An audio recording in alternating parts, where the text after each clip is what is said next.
श्री राम जय राम जय जय राम। श्री राम जय राम जय जय राम। राधे श्याम जय जय राधे श्याम।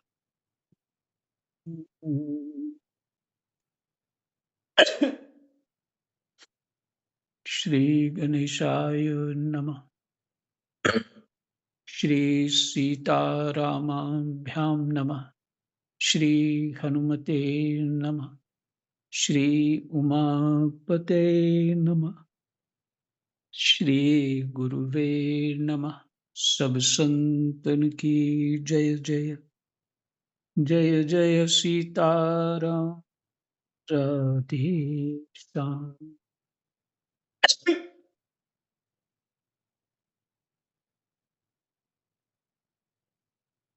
श्रीमद् भागवत महापुराण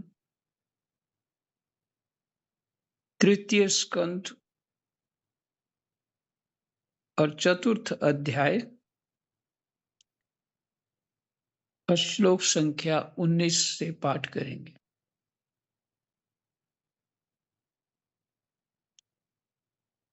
इसके साथ ही आज का दिन बहुत मंगलमय है। अयोध्या जी में ध्वजा आरोहण हुआ है और इतना प्रसार प्रचार नहीं हो पाया है। सिर्फ लोगों ने टीवी पे ही देखा है। जिसने देखा समझ भी नहीं आया लोगों को इतना कुछ। लेकिन ये विशेष विशेष महत्वपूर्ण बात है, महत्व वाली बात है।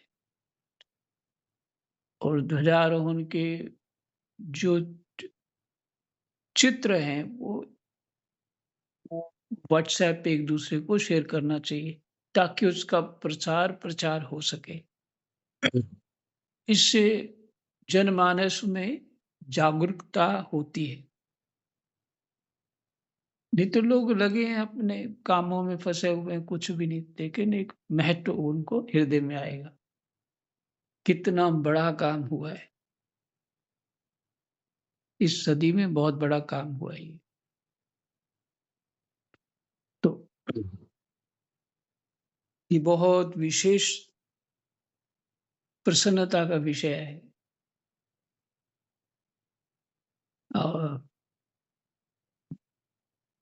बहुत सारे लोगों ने अपने बलिदान दिए। 500 साल बाद राम जी अयोध्या में विराजमान हुए।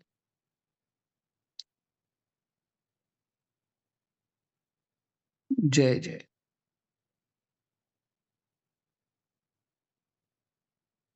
तो ये जिज्ञासा करी थी, प्रश्न किया था,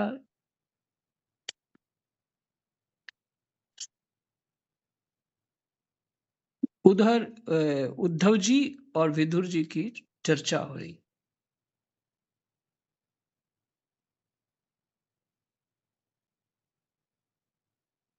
तो यहाँ पाठ तो हमारा 19 श्लोक से है, पर फिर भी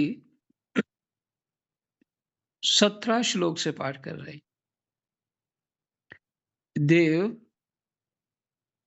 भगवान जी को कह रहे हैं, देव आपका स्वरूप ज्ञान सर्वथा आबाद और अखंड है।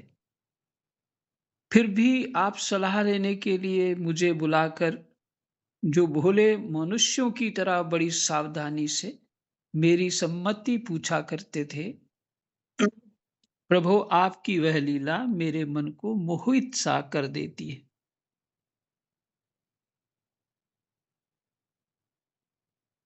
स्वामिन, अपने स्वरूप का गूढ़ रहस्य प्रकट करने वाला जो श्रेष्ठ एवं समग्र ज्ञान आपने ब्रह्मा जी को बतलाया था, वह यदि मेरे समझने योग्य हो तो मुझे भी सुनाइए।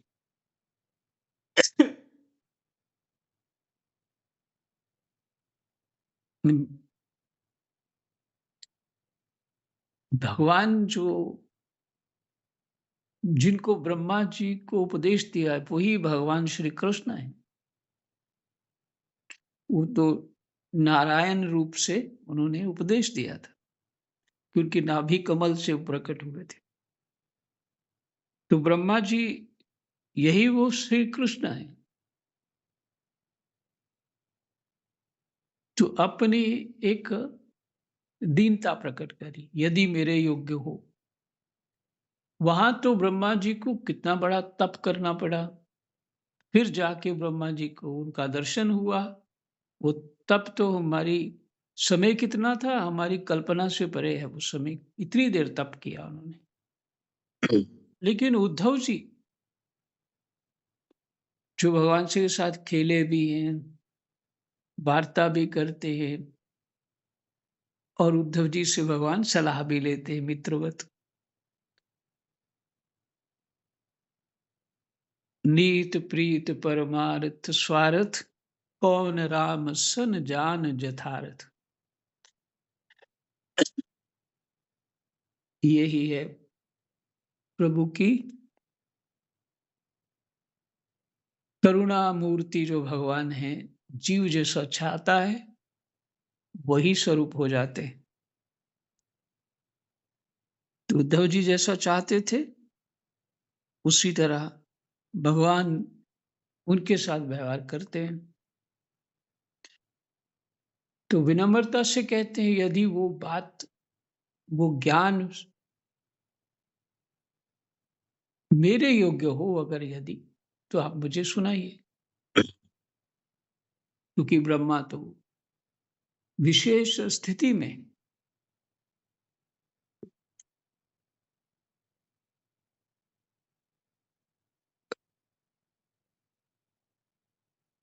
तो जब मैंने इस प्रकार अपने हृदय का भाव निवेदित किया, ये उद्धव जी कह रहे हैं,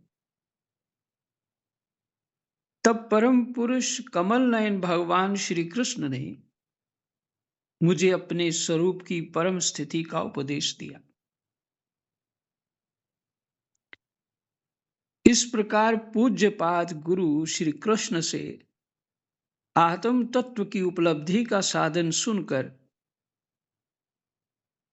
तथा उन प्रभु के चरणों की वंदना और परिक्रमा करके मैं यहाँ आया हूँ।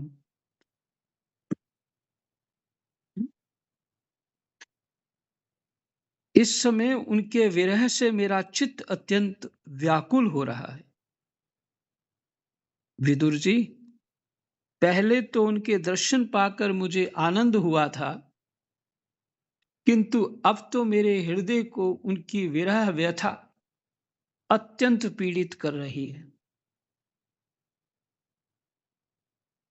अब मैं उनके प्रिय क्षेत्र बद्रिकाश्रम को जा रहा हूँ। यहाँ भगवान श्री नारायण देव और नर, ये दोनों ऋषि लोगों पर अनुग्रह करने के लिए दीर्घकालीन सौम्य, दूसरों को सुख पहुंचाने वाले, दूसरों को सुख पहुंचाने वाली एवं कठिन तपस्या कर रहे हैं।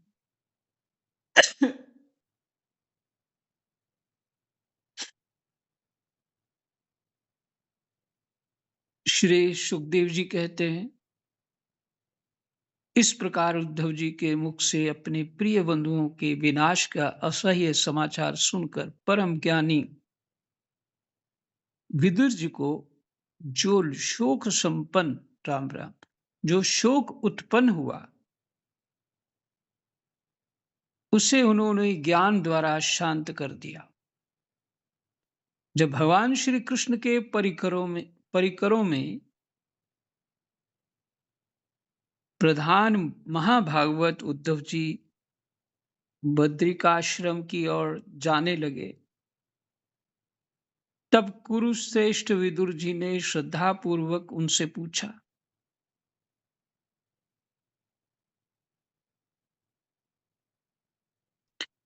विदुर जी ने कहा, उद्धव जी, योगेश्वर भगवान श्री कृष्ण ने अपने स्वरूप के गूढ़ रहस्य को प्रकट करने वाला जो परम ज्ञान आपसे कहा था, वह आप हमें भी सुनाइए। क्योंकि भगवान के सेवक तो अपने सेवकों का कार्य सिद्ध करने के लिए ही विचरा करते हैं। उद्धव जी ने कहा, उस तत्व ज्ञान के लिए आपको मुनिवर मैत्रेय जी की सेवा करनी चाहिए। इस मृत इस मृत्युलोक को छोड़ते समय मेरे सामने स्वयं भगवान ने ही आपको उपदेश करने के लिए उन्हें आज्ञा दी थी। मैत्रेय जी को आज्ञा दी थी।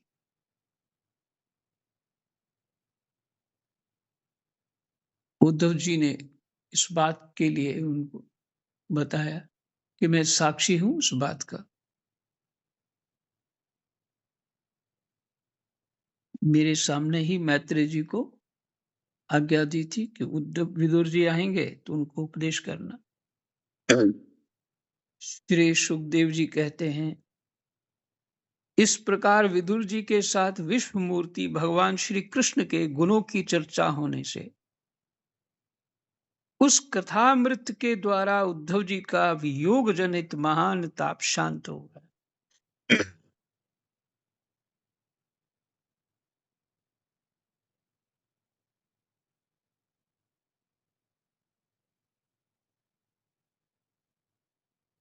इस प्रकार विदुर जी के साथ विश्व मूर्ति भगवान श्री कृष्ण के गुणों की चर्चा होने से उस कथामृत के द्वारा उद्धव जी का वियोग जनित महान ताप शांत हो गया।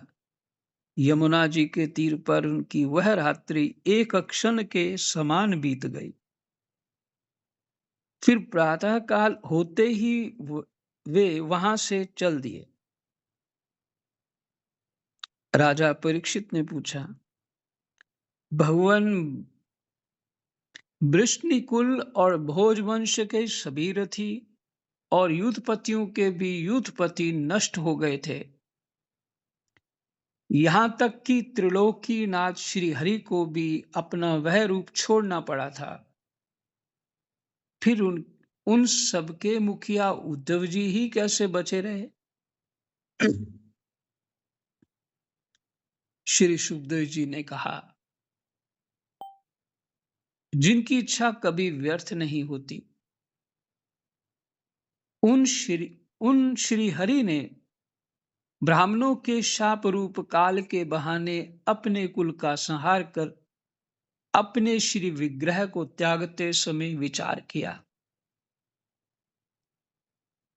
अब इस लोक से मेरे चले जाने पर संयमी शिरोमणि उद्धव ही मेरे ज्ञान को ग्रहण करने के सच्चे अधिकारी हैं। ये कौन कह रहा है? सुखदेव जी कह रहे हैं, उद्धव जी मुझसे अनुमात्र भी कम नहीं है, क्योंकि वे आत्मजयी हैं, आत्म परायण है, आत्मजयी, उस ज्ञान को प्राप्त कर लिया है।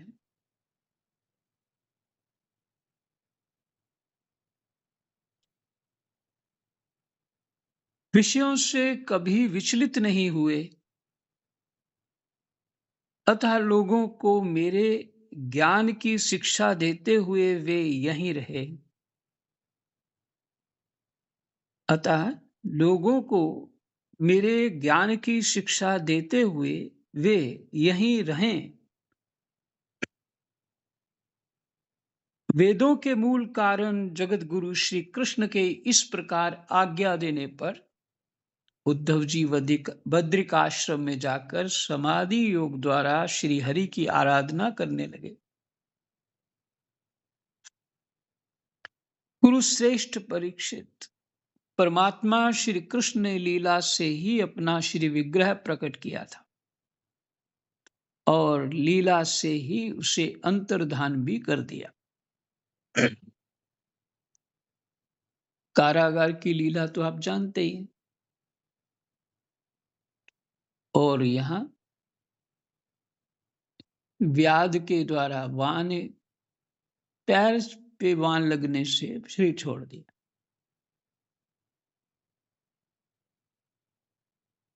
तो लीला से ही उसे अंतर्धान भी कर दिया। उनका वह अंतर्धान होना भी धीर पुरुषों का उत्साह बढ़ाने वाला तथा दूसरे पशुतुल्य अधीर पुरुषों के लिए अत्यंत दुष्कर था। परम भागवत उद्धव जी के मुख से उनके प्रशंसनीय कर्म और इस प्रकार अंतर्धान होने का समाचार पाकर तथा यह जानकर कि भगवान ने परम धाम जाते समय मुझे भी स्मरण किया था, विदुर जी उद्धव जी के चले जाने पर प्रेम से विह्वल होकर रोने लगे।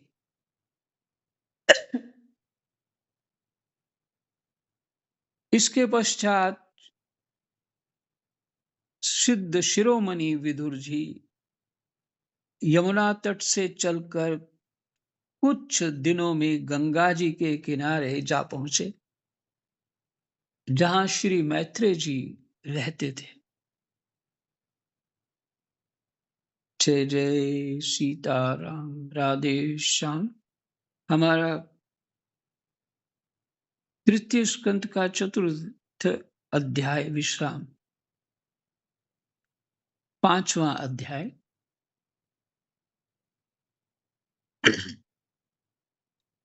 प्रसंग है विदुर जी का प्रश्न और मैत्रेय जी का सृष्टि क्रम वर्णन।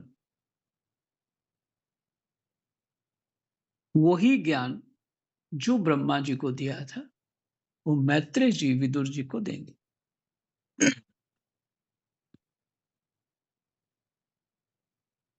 भगवान श्री सुखदेव जी कहते हैं, परम ज्ञानी मैत्रेय मुनि हरिद्वार क्षेत्र में विराजमान थे।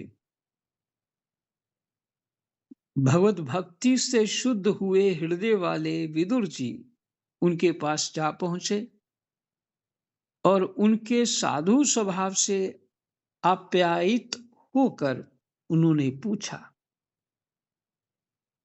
आप्यायित होकर, बड़े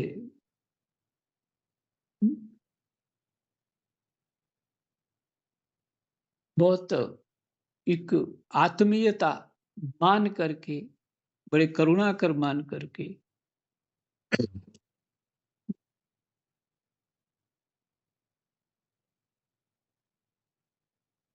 उनसे पूछा कि ऐसे हैं वो मैत्रेय जी। विदुर जी ने कहा, भगवान, संसार में सब लोग सुख के लिए कर्म करते हैं, परंतु उनसे ना तो उन्हें सुख ही मिलता है और ना उनका दुख ही दूर होता है।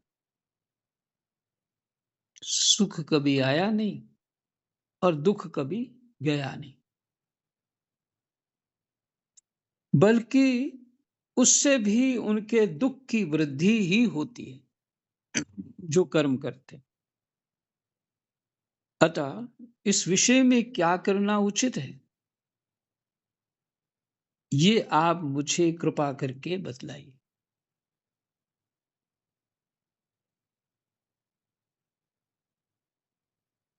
चिंतनशील व्यक्ति ही ऐसा प्रश्न कर सकते हैं। हमारा जन्म क्यों है, यहाँ क्या करने हैं, यहाँ सुख दुख क्यों भोग रहे हैं? कोई कारण तो होगा, कोई परिणाम क्या होगा? यदि ऐसा विचार आता ही नहीं है, तो फिर पशु बुद्धि है। खाया पिया और बस पशुओं के काम किए।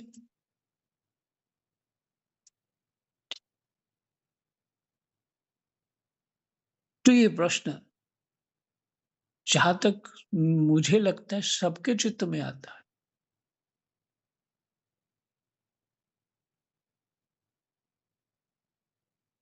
अतः इस विषय में क्या करना उचित है, यह आप मुझे कृपा करके बतलाइए। अधर्म परायण और अत्यंत दुखी हैं, उन पर कृपा करने के लिए ही आप जैसे भाग्यशाली भगवत भक्त संसार में विचरा करते हैं। एक तो अधर्म परायण है और दुखी भी हैं।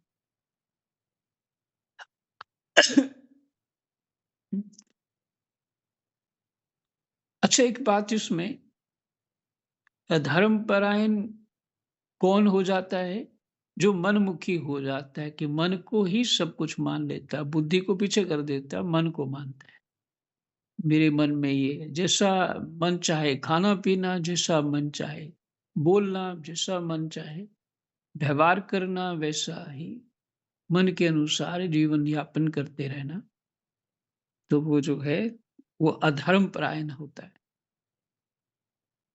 भी-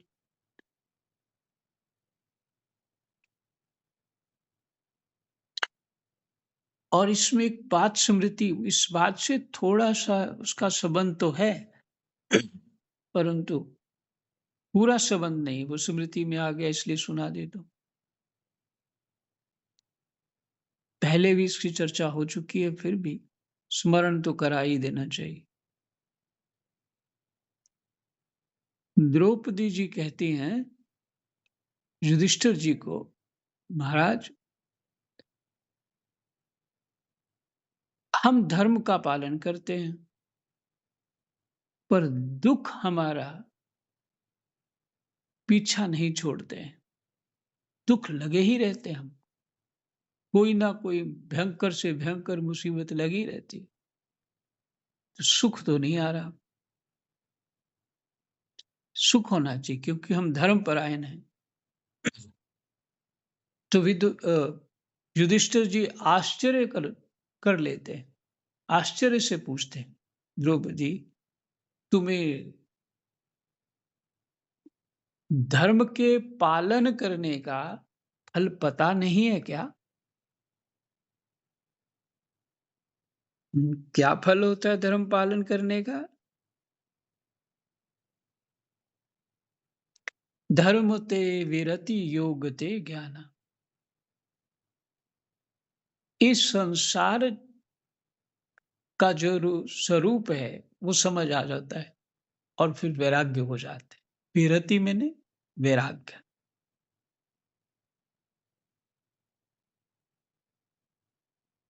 लेकिन फिर भी शास्त्र आज्ञान के अनुसार उसके कर्तव्य चलते ही रहते हैं, जीवन चलता रहता है। और विरति होने से ही जीव शांत हो सकता है।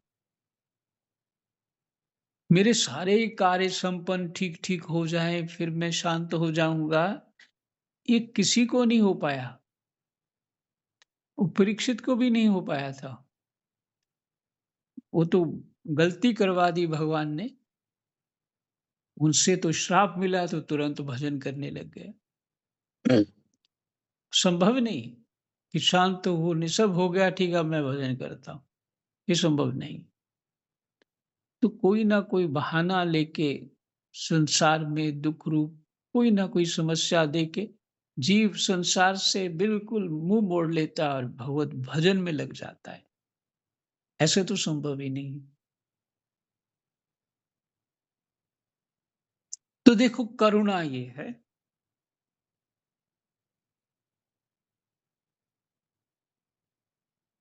जो लोग दुर्भाग्यवश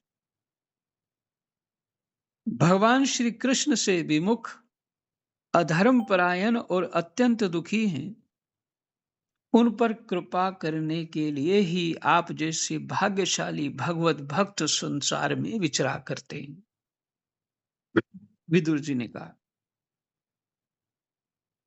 ये विदुर जी कह रहे हैं मैत्री जी से।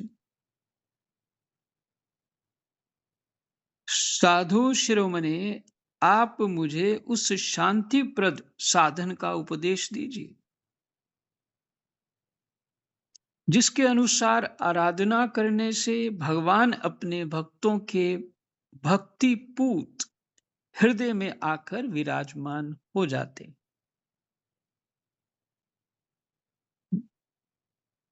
ऐसा शांतिप्रद उपदेश जिसके अनुसार आराधना करने से भगवान अपने भक्तों के भक्तिपूत हृदय में आकर विराजमान हो जाते हैं और अपने स्वरूप का अपरोक्ष अनुभव कराने वाला सनातन ज्ञान प्रदान करते हैं।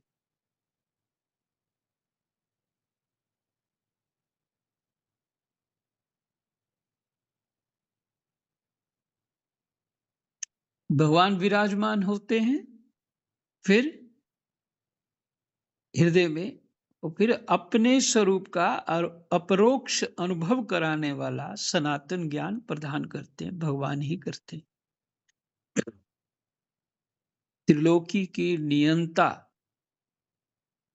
त्रिलोकी के नियंता और परम स्वतंत्र श्री हरि अवतार लेकर जो जो लीलाएं करते हैं, जिस प्रकार अकर्ता होकर भी उन्होंने कल्प के आरंभ में इस सृष्टि की रचना की,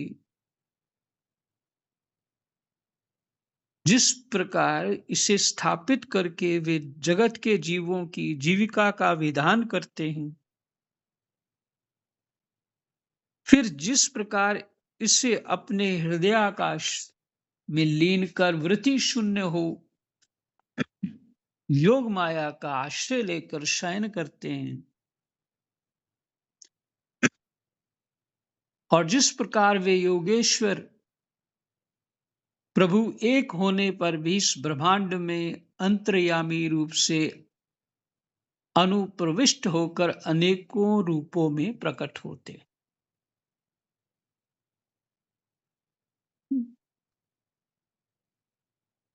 फिर से सुनिए।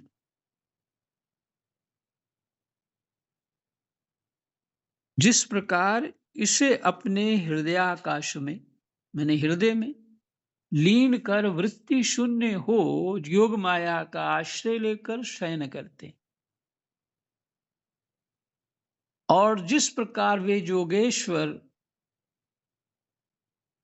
प्रभु एक होने पर भी इस ब्रह्मांड में अंतर्यामी रूप से अनुप्रविष्ट होकर अनेकों रूपों में प्रकट होते।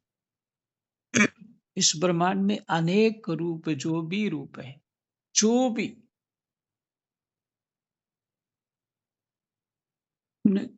ये तो शास्त्र कह रहे कि कण कण में मैं ही हूं।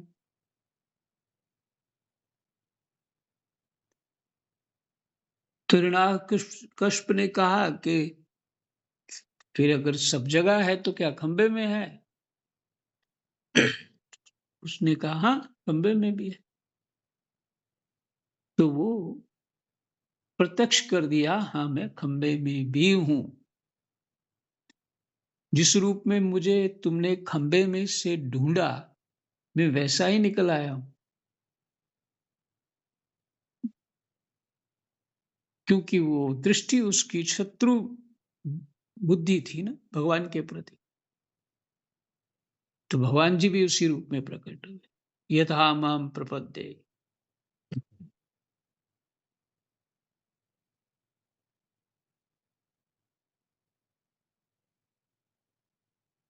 प्रभु एक होने पर भी इस ब्रह्मांड में अंतर्यामी रूप से अनुप्रविष्ट होकर अनेकों रूपों में प्रकट होते हैं। वह सब रहस्य आप हमें समझाइए, कैसे होता है? ब्राह्मण, गौ और देवताओं के कल्याण के लिए जो अनेकों अवतार धारण करके लीला से ही नाना प्रकार के दिव्य कर्म करते हैं,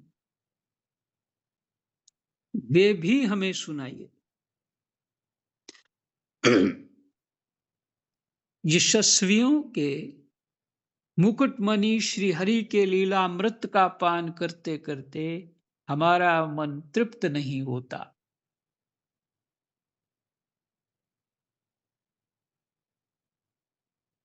ये विदुर जी की प्रार्थना है मैत्रेय जी को। ये इस प्रकार जो मेरी जिज्ञासाएं हैं उसको पूर्ण करिए। समय हो गया है, यहीं विश्राम करते हैं। श्लोक संख्या 7 पे। कृष्णाय वासुदेवा हरये परमात्मने प्रणतः क्लेशनाशाय गोविन्दाय नमो नमः। जय जय